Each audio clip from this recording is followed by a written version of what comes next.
پتہ بھی نہیں ہوتا ہے، بیوی مال میں گھوم رہی ہوتی ہے اور شوہر کو پتہ ہی نہیں ہوتا ہے، بیوی پارلر میں جاتی آتی ہے اور شوہر کو پتہ ہی نہیں ہوتا ہے، بلکہ ہم نے تو یہاں تک دیکھا بڑے بڑے شہروں میں شوہر نے نام لے کر جہاں جہاں جانے سے منع کیا ہے، بیویاں شوہر سے چھپا چھپا کر وہاں بھی جاتی آتی رہتی ہیں۔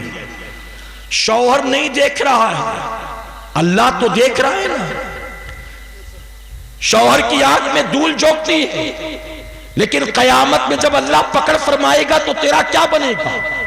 تو میرے نبی نے فرمایا اس عورت کو کل قیامت کے دن کوئی طاقت جنت میں جانے سے نہیں روک سکتی جو عورت اس حال میں مرے کہ اس کا شوہر اس سے راضی ہو۔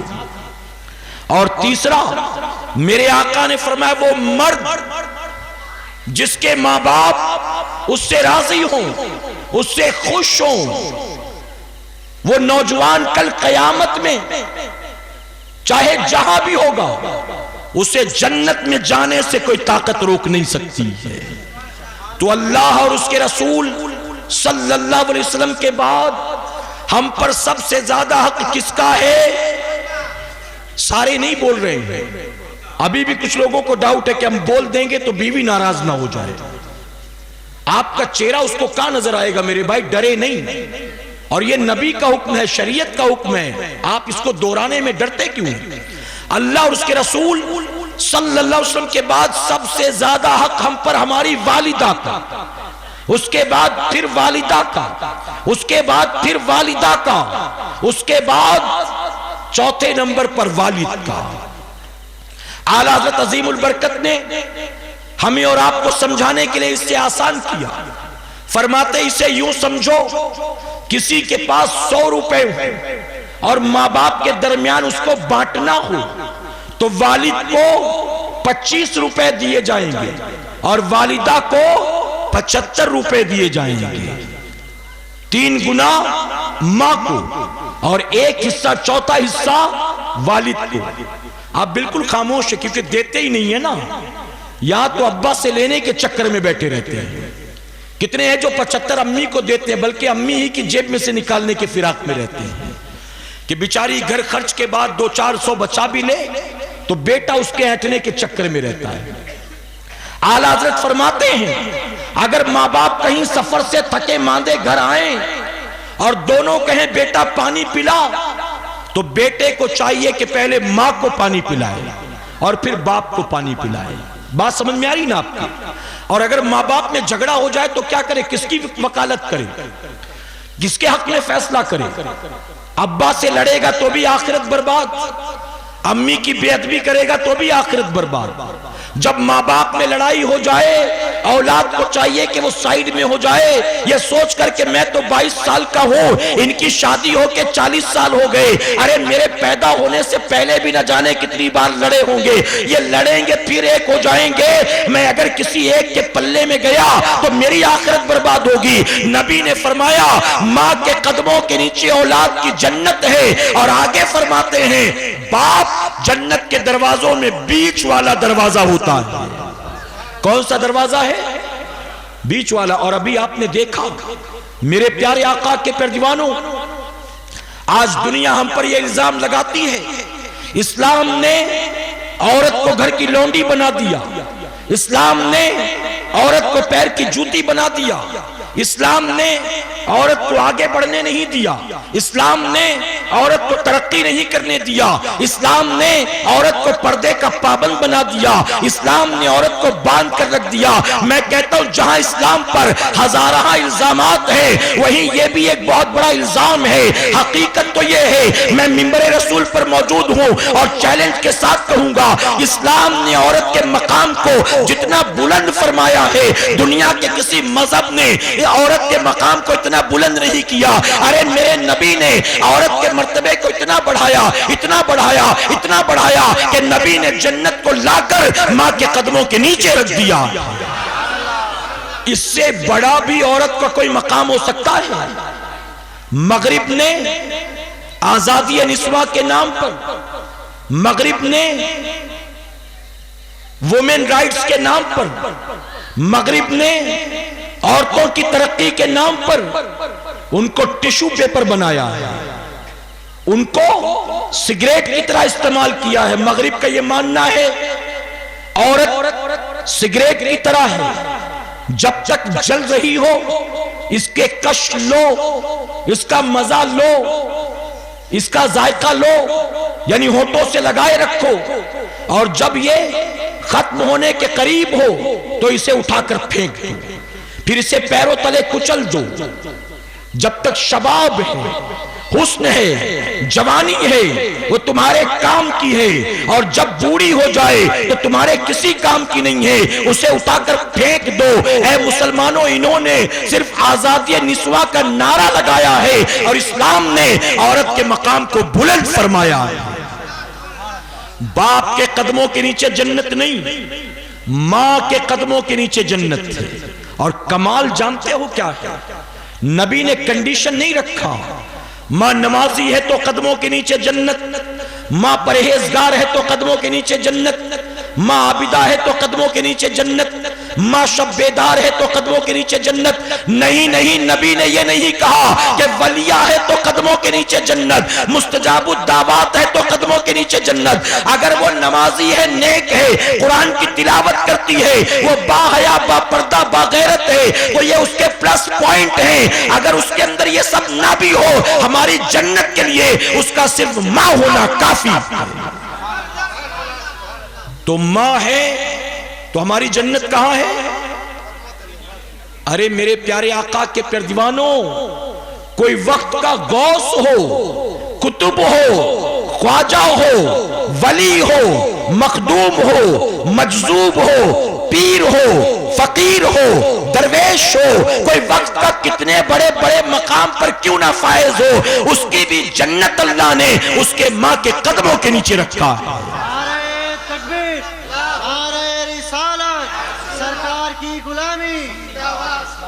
بات سمجھ میں آ رہی نا آپ کی؟ تو یہ ماں کا مقام ہے، اور میں نے حقوق اللہ، حقوق العباد آپ کو بتا دیا۔ جانتے ہیں حضور اکرم صلی اللہ علیہ وسلم کی بارگاہ میں ایک صحابی حاضر ہوئے، عرض کرتے ہیں یا رسول اللہ صلی اللہ علیہ وسلم، میری ماں بوڑھی ہے، میری ماں کمزور ہے، میری ماں میں چلنے پھرنے کی طاقت نہیں، لیکن جب حج کا مہینہ آیا تو میں نے دیکھا ایک رات کمرے میں بیٹھ کر میری ماں رو رہی تھی، اور میری ماں اللہ کی بارگاہ میں التجا کر رہی تھی، اللہ اگر میرے ہاتھ پیر میں طاقت ہوتی، اگر میں چلنے پھرنے کے لائق ہوتی تو میری خواہش ہے کہ میں بھی موت آنے سے پہلے خانہ کعبہ کا طواف کر لیتی، مقام ابراہیم پر نماز پڑھ لیتی، صفا مروہ کے چکر لگا لیتی، میدان عرفات میں مینا کی گھاٹیوں میں چلی جاتی۔ یعنی ماں بوڑھی کمزور تھی، لیکن وہ تمنا رکھتی تھی کہ مرنے سے پہلے وہ خانہ کعبہ کا طواف کر سکے۔ وہ صحابی عرض کرتے ہیں آقا میری ماں تو بوڑھی تھی، میں جوان تھا، میری ماں کمزور تھی، میں طاقتور تھا، میں نے اسی وقت یہ لیا کہ میری ماں خود جا کر حج نہیں کر سکتی، لیکن میں اپنی ماں کو کاندھے پر بٹھا کر حج کا سفر ضرور کرواؤں گا۔ اے آقا میں نے اپنی ماں کو کاندھے پر بٹھایا ہے اور میں سفر پر نکلا۔ آسمان سے سورج آگ اگلتا تھا، زمین توے کی طرح تپ رہی تھی۔ اے آقا ایسا صحرا اور ایسی ریت تھی، اگر گوشت کا ٹکڑا اس میں ڈالا جاتا تو جل بھن کر وہ بھی کباب بن جاتا۔ اس تپتے ہوئے صحرا میں اپنی بوڑھی ماں کو کاندھے پر بٹھا کر میں نے ننگے پیر سفر کیا ہے، اور ماں کو لے جا کر میں نے خانہ کعبہ کا طواف کروایا ہے، صفا مروہ کی سعی کرائی ہے، مقام ابراہیم پر لے گیا ہوں، مینا کی وادیوں میں لے گیا ہوں، عرفات کے میدان میں لے گیا ہوں۔ اے آقا اپنی ماں کو کاندھے پر بٹھا کر میں نے حج کے سارے ارکان ادا کیے، اور اسی طرح ننگے پیر اپنی ماں کو لے کر واپس گھر آیا ہوں، اب آپ کی خدمت میں آیا ہوں۔ صرف سوال یہ ہے مجھے آقا یہ بتائیں، یہ جو میں نے ماں کو اس طرح سے حج کرایا ہے، میں نے کیا ماں کا حق ادا کر دیا؟ اللہ اکبر، رحمت للعالمین آقا ہے، اتنا سننا تھا، نبی کی آنکھیں بھر آتی ہیں۔ آقا فرماتے ہیں بس اتنا کر کے تم مجھ سے یہ پوچھتے ہو تم نے ماں کا حق ادا کر دیا؟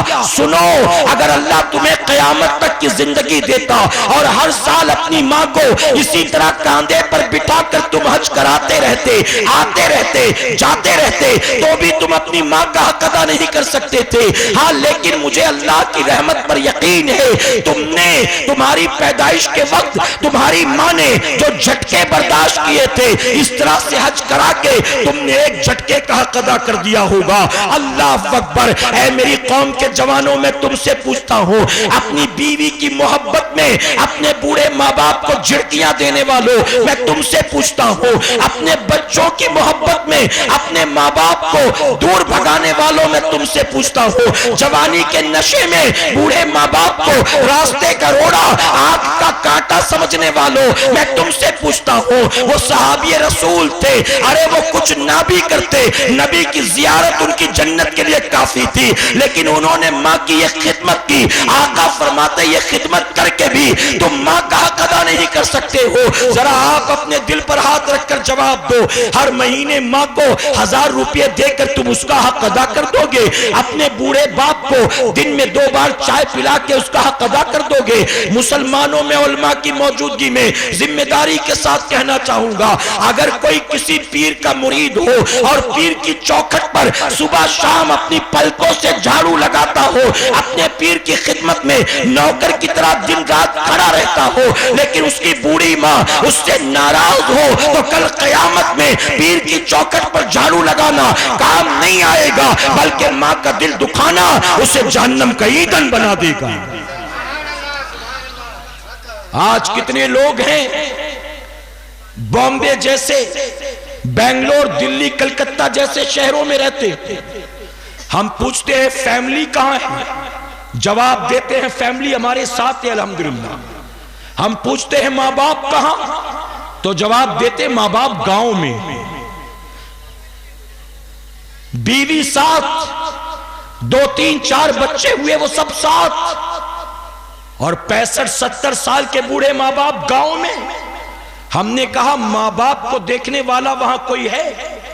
تو جواب دیتے نہیں، ماں باپ الحمدللہ ابھی اپنا سب کچھ کر لیتے، بازار بھی لے آتے، کھانا بھی بنا لیتے، سب کر لیتے، کوئی ضرورت نہیں کسی کی۔ میں پوچھتا ہوں مسلمانوں، ذرا بتاؤ، جب آپ ماں باپ کے محتاج تھے، ماں باپ نے یوں چھوڑا تھا آپ کو؟ پیشاب کرنے کی تمیز نہیں تھی، سہارا کس نے دیا تھا؟ رات کو چیخ کر اٹھ جاتے تھے، سینے سے لگا کر تمہیں سلاتا کون تھا؟ تم صرف آہ کرتے تھے، تمہیں اپنے سینے سے لگا کر دودھ پلاتا کون تھا؟ تمہارے منہ سے رال تھوک ناک بہتا تھا، وہ تمہارا صاف کرنے والا کون تھا؟ تمہارے پیر میں ٹھوکر لگتی تھی، آہ تمہاری بعد میں نکلتی تھی، ماں کا کلیجہ منہ کو آ جاتا تھا۔ ارے سردیوں کی رات میں اگر تم نے بستر کو گیلا کر دیا اور غربت کی وجہ سے دوسرا بستر نہ ہو، ماں اس پیشاب پر لیٹ کر تمہیں رات بھر سینے پہ سلاتی تھی۔ میں پوچھتا ہوں، جب تم چل نہیں پاتے تھے تمہیں چلاتا کون تھا؟ تمہیں سہارا دیتا کون تھا؟ جب کل تم محتاج تھے ماں باپ نے تمہیں سہارا دیا، آج انہیں تمہاری ضرورت ہے اور تم نے انہیں بے سہارا کر دیا۔ قیامت میں کیا جواب دو گے نوجوانوں؟ کیا جواب دو گے؟ سن لو ایک بات اچھی طرح، آپ کی بیوی آپ سے بہت پیار کرتی ہے، میں مانتا ہوں، کوئی شک نہیں۔ آپ کی بیوی کہتی ہے میں آپ کے لیے مائکہ چھوڑ کر آئی، بچپن کی سہیلیاں چھوڑ کر آئی، اپنے ماں باپ کو چھوڑ کر آئی، جس گھر میں کھیلی پلی بڑی اس گھر کو چھوڑ کر آئی، میں آپ سے بہت محبت کرتی ہوں۔ میں کہتا ہوں اگر 20 25 30 سال کی بیوی آپ پر جان چھڑکتی ہے تو کوئی کمال کی بات نہیں۔ اس نے محبت کی تو کب کی؟ جب پورے گاؤں کو گواہ بنا کر آپ نے کہا میں اسے اپنے نکاح میں لیتا ہوں، قبول کرتا ہوں، آج سے اس کے نان و نفقہ کی ذمہ داری میری، کھلاؤں گا میں، پہناؤں گا میں، چھت دوں گا میں، جب ساری ذمہ داریاں آپ نے اپنے سر لے لی، وہ اپنا گھر چھوڑ کے آپ کے گھر آ گئی، پھر آپ سے محبت کرنے لگ گئی۔ جب آپ نے سارا بوجھ اپنے سر اٹھایا تو اس نے اپنی جان آپ پر لٹایا، لیکن ماں نے تو آپ کو اس وقت چاہا تھا جب آپ کو پیشاب کرنا بھی نہیں آتا تھا، کوئی ڈگری آپ کے پاس نہیں تھی، کوئی نوکری آپ کے پاس نہیں تھی، کوئی بینک بیلنس آپ کے پاس نہیں تھا، آپ کا تو اپنا مکان نہیں تھا، آپ کو تو چلنا نہیں آتا تھا، آپ تو پوری طرح اس پر ڈیپینڈ تھے۔ جب ماں کے محتاج تھے، ماں نے آپ کو چاہا، بیوی کی ذمہ داریاں سر پر آپ نے لی تو بیوی نے آپ کو چاہا۔ یاد رکھنا اے مسلمانوں، بیوی کی محبت میں دھوکہ ہو سکتا ہے،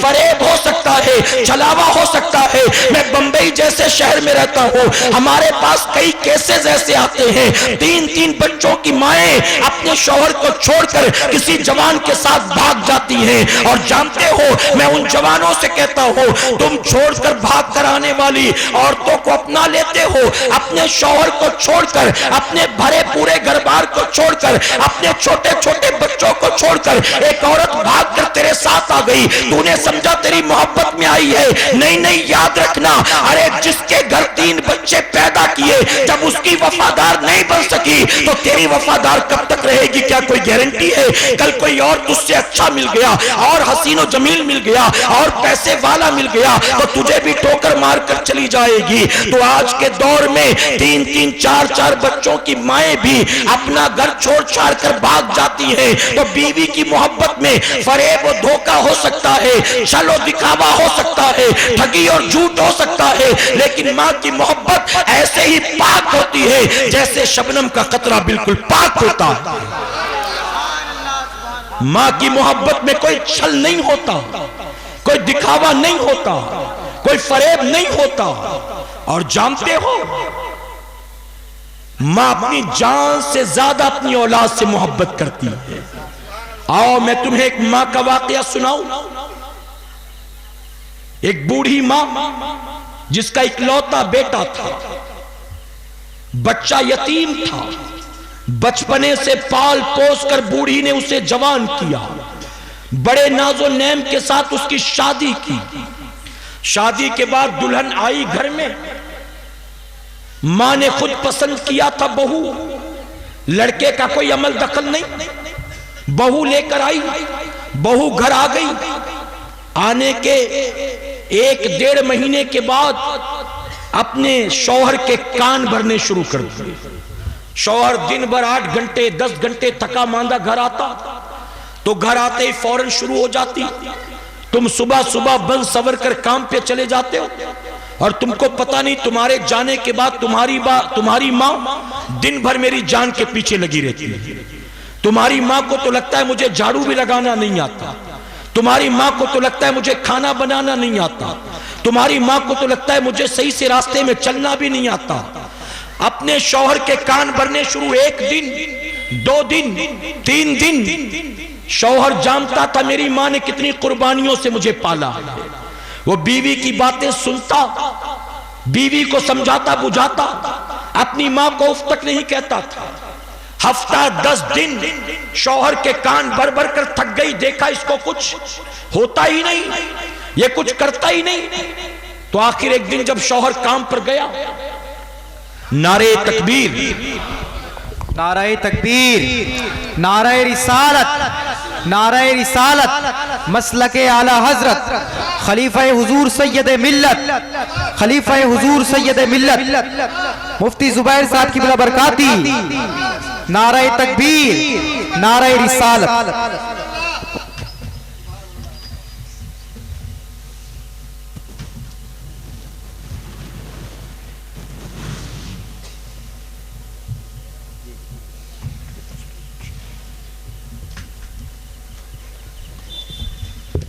درود شریف پڑھنے کی مرتبہ اللہ رب محمد صلی اللہ علیہ وسلم نحن عباد محمد صلی اللہ علیہ وسلم۔ میرے پیارے آقا علیہ الصلوۃ والتسلیم کے پیارے دیوانوں، میں عرض کر رہا تھا شوہر کے صبح شام کان بھرتی، لیکن شوہر نے ریاکٹ نہیں کیا، وہ جو چاہتی تھی وہ ہوا نہیں۔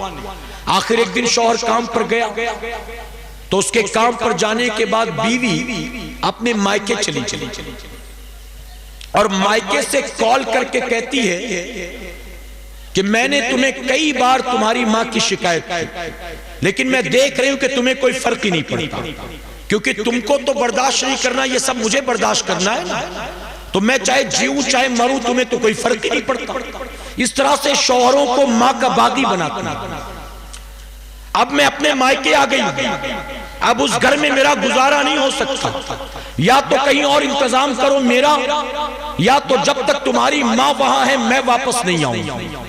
اب شوہر بیچارہ پریشان، کچھ سمجھ میں نہیں آتا کیا کروں، بیوی آنے کو تیار نہیں، ماں کو میں گھر سے نکال نہیں سکتا۔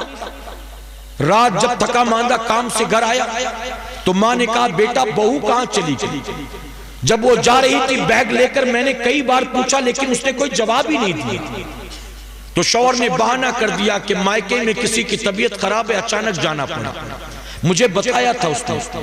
تو ساس نے کہا میں کئی بار پوچھی لیکن مجھے نہیں بتایا اس نے، مجھے بھی بتا دیتی تو کیا فرق پڑتا۔ بہرحال اس نے کھانا کھایا، سو گیا۔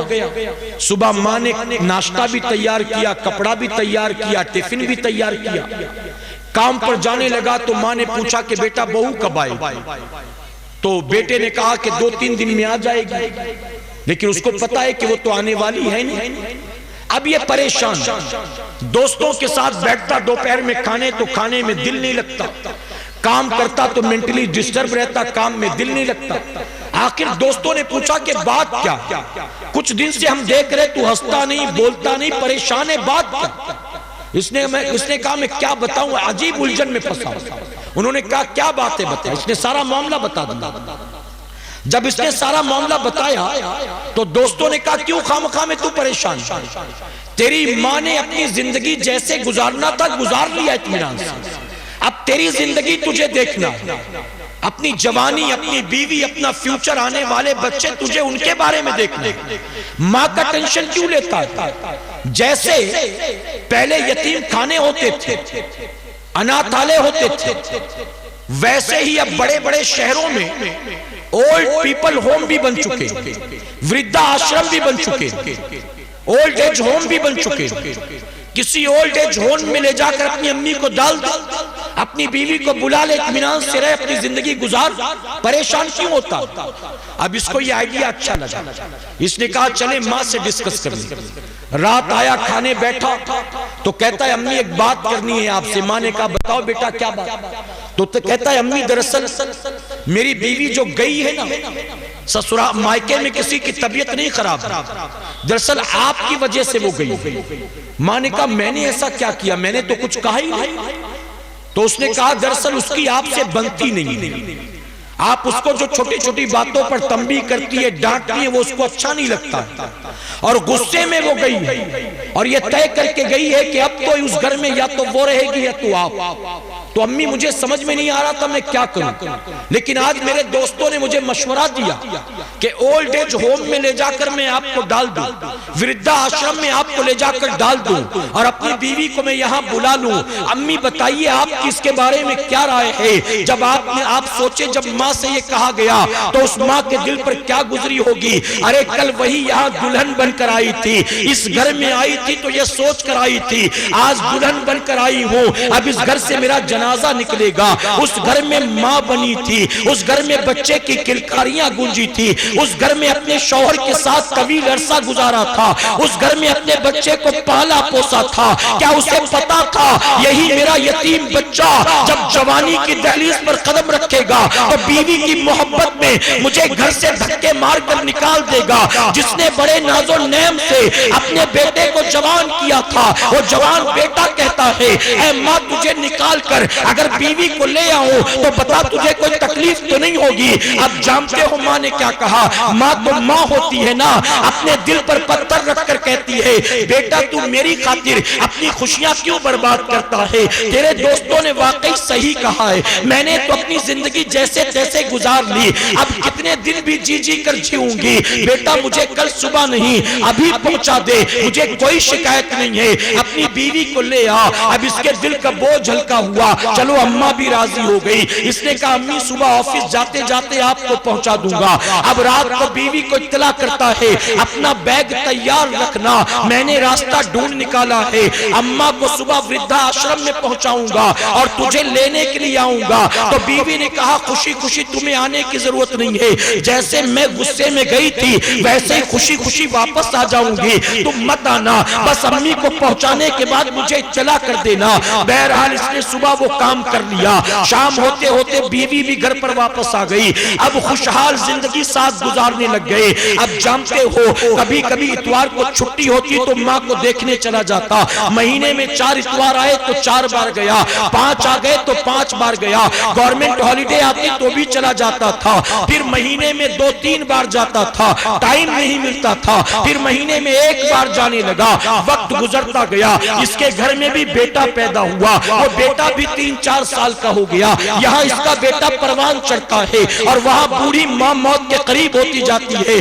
وردھا آشرم سے اسے فون آتا ہے 3 مہینے ہو گئے تم اپنی ماں کو دیکھنے نہیں آئے. ہم نے تمہیں کئی بار کال کر کے کہا تمہاری ماں بوڑھی ہو چکی ہے, تمہاری ماں کمزور ہو چکی ہے, آؤ تم اپنی ماں کو دیکھ لو. اب پتہ نہیں ملاقات کر سکو کہ نہ کر سکو, لیکن تم نہیں آئے. اب سن لو تمہاری ماں بالکل لاسٹ سٹیج پر ہے. آج اگر تم ماں کو دیکھنے نہیں آئے تو پھر کل موقع نہیں ملے گا, ہم سے شکایت مت کرنا. اب جب یہ سنتا ہے کام دام چھوڑ کر ماں کو دیکھنے کے لیے پہنچا. دیکھا تو ماں بالکل آخری سٹیج پر تھی. ماں کے سرہانے بیٹھ جاتا ہے, سر پہ ہاتھ رکھتا ہے, آنکھ سے آنسو بہتے ہیں. کہتا ہے امی میں جانتا ہوں میں نے آپ کا بہت دل دکھایا ہے, میں نے آپ کا حق ادا نہیں کیا ہے. اس عمر میں مجھے خدمت کرنا تھا لیکن میں کیا کروں, میں مجبور ہوں. ماں نے کہا بیٹا مجھے تجھ سے کوئی شکایت نہیں ہے, میں نے کب اف تک کہا, میں نے کب تجھے کہا کہ مجھے یہاں تکلیف ہے. بیٹا اب اگر تو چاہتا ہے کہ جاتے جاتے میں تجھ سے راضی ہو جاؤں تو تو میرا ایک کام کر دے گا.